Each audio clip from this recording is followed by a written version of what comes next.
कड़ाके की ठंड की एक सुबह हम दोनों पहली बार मिले थे। मैं सुबह 8 बजे यूनिवर्सिटी पहुंच गई थी, लेकिन मेरी क्लास नहीं थी तो मैं अपनी एक दोस्त के साथ पास वाले चाय की टपरी पर चाय पीने के लिए गई। हमने चाय और बन मक्खन का ऑर्डर दिया, लेकिन इसके बदले हमें चाय और बन मलाई मिली। बेशक मैं शिकायत करने और उसे वापस करने गई, लेकिन वापस करने की बजाय आखिर में मैं उस शख्स से बातें करने लगी जिसे मेरा ऑर्डर मिल गया था। उसने वकालत की पढ़ाई की थी और एक लॉ फर्म में इंटर्नशिप कर रहा था। हमारी बातचीत चाय से शुरू होकर फोन नंबर देने लेने तक पहुंच गई। मैं एक सख्त माता पिता की पढ़ाकू लड़की थी। हालांकि मैंने और शरद ने एक दूसरे का नंबर जरूर लिया था, लेकिन घर से फोन कर पाना हमेशा संभव नहीं था। चाय की मुलाकात जल्द ही खाने तक पहुंच गई। अगर सर्दियों में रोमांस का बीज बोने का समय होता है, तो वसंत इसके खिलने का समय था।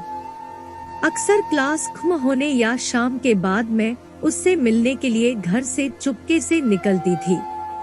हम दोनों इतनी तेज चलते थे कि मेरे दोस्तों को देखकर बहुत ताज्जुब होता था, लेकिन हमारे बीच जो था वो सिर्फ प्यार था। गर्मी की छुट्टियां काफी दुखदाई थी। उससे मिलने के लिए घर से बाहर निकलना बहुत मुश्किल हो रहा था। कॉलेज भी बंद था और गर्मी भी बहुत तेज पड़ रही थी। शरद का जन्मदिन जुलाई की शुरुआत में ही था, इसलिए मैं पूरे उत्साह से उसका जन्मदिन मनाने की प्लानिंग करने में जुट गई। शरद के लिए एक अच्छा सा गिफ्ट देखने में मुझे 15 दिन का समय लगा।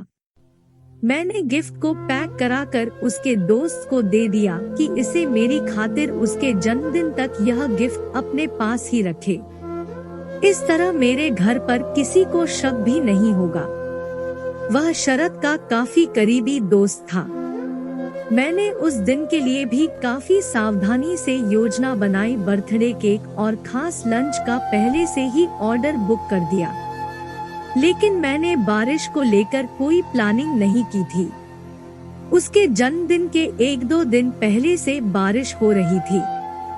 मैं बहुत चिंतित थी, लेकिन मुझे उम्मीद नहीं थी कि उसके जन्मदिन की सुबह भी मूसलाधार बारिश होगी।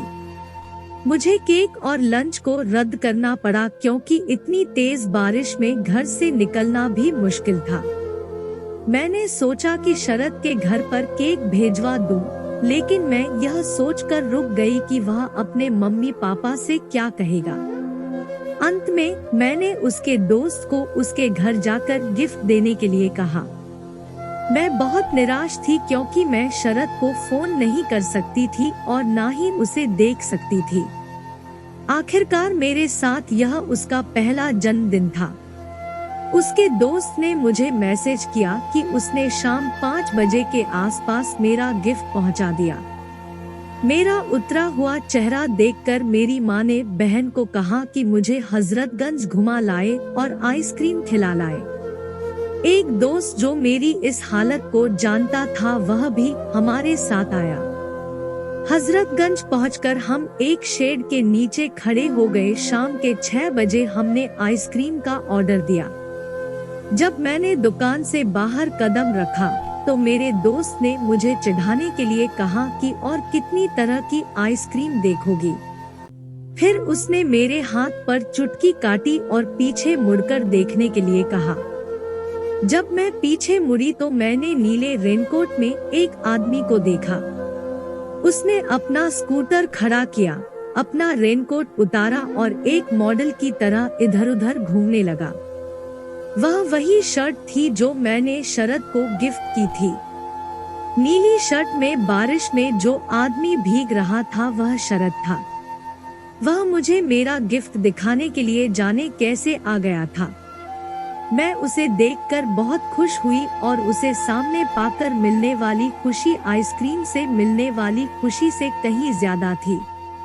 मैं इतने कमाल के लड़के को कैसे जाने दे सकती थी जो मेरे चेहरे पर मुस्कान देखने के लिए लखनऊ के जाम और बारिश से लड़कर मेरे पास आया था। हमने लगभग 2 साल तक डेट किया और फिर शादी के लिए हम अपने मम्मी पापा को भी मनाने में सफल रहे।